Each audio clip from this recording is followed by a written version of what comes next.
When it comes to health and wellness, there's often an area that gets completely overlooked, but actually gives you the most bang for your buck. That is self-care. In this video, I want to teach you how you can effortlessly take self-care in your own hands and actually feel healthy for once. And if you haven't already, make sure to press the subscribe button so you get notified when videos just like this come out in the future. Let's dive into it.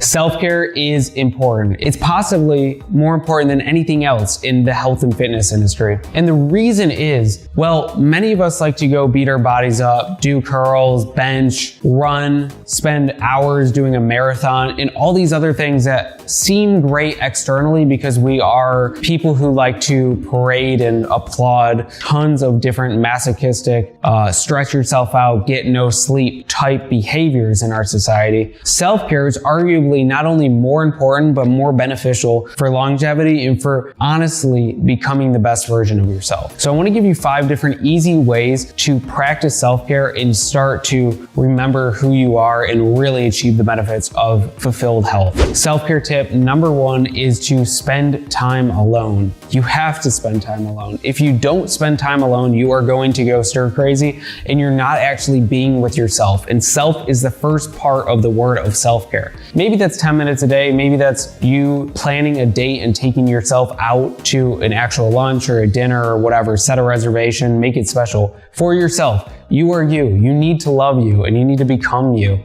And so by going and doing these things with yourself, you will become more in touch with yourself. That's the whole point behind something like a Savasana meditation or going on one of these retreats where you don't talk for 10 days and you just get to be yourself. Tip number 2 is use what you have, resources available, get massages, foam roll, do breath work, do these things which turn you internally and don't stress you out and allow you to be more grounded and rooted in who you are. Feel good and let your body be free for a while. That's something that a lot of us neglect is movement, massage, rolling, breath work, expansion, allowing yourself to be who you are. These self-care techniques will change the way that you see yourself, but also increase the health and vibrancy and the movement that you are capable of doing because you're allowing stretching out the muscle and increasing the rate of ATP that you can do. Or with the massage,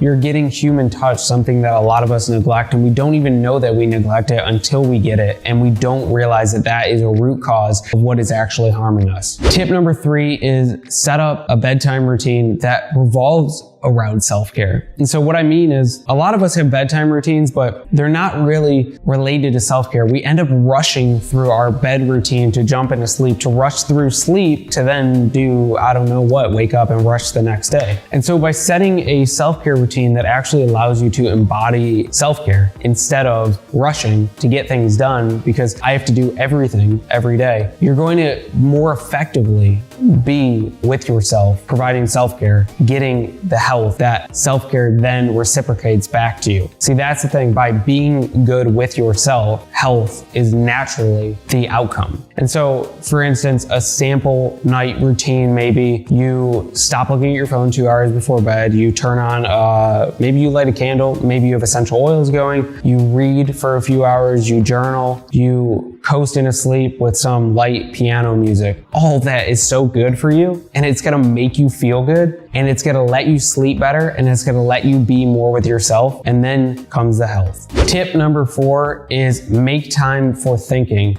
Stress boils up in us, physiological stress and mental stress. And the body almost doesn't see a difference because if we are stressed mentally, cortisol and adrenaline are high. If we're stressed physically, cortisol and adrenaline are high. And a lot of times that happens because we don't set aside time to think. And when we don't set aside time to think, all those thoughts echo in the background. Anybody who's done any exercises like Eckhart Tolle suggests where you watch the watcher knows that not only the forefront of our thoughts are happening, but we also are viewing our thoughts from a different, basically armchair seat that allows us to see what's going on. But when we are in shambles and we have all these different things going on in our mind, we often push all of that aside, press play on some loud music so we can't really hear the chaos that's going on in our mind, and instead try to drown that out by focusing on other tasks. But by making time for thinking, we can start to reduce the mental stress, which reduces the physiological stress, which allows us to care for ourselves and our minds and our thoughts, which then comes out as health. So make time for thinking. Tip number 5 for self-care is just go and play. Just be a little kid, experience play. Most of us never set time for play. We don't allow ourselves to play. We can't be goofy.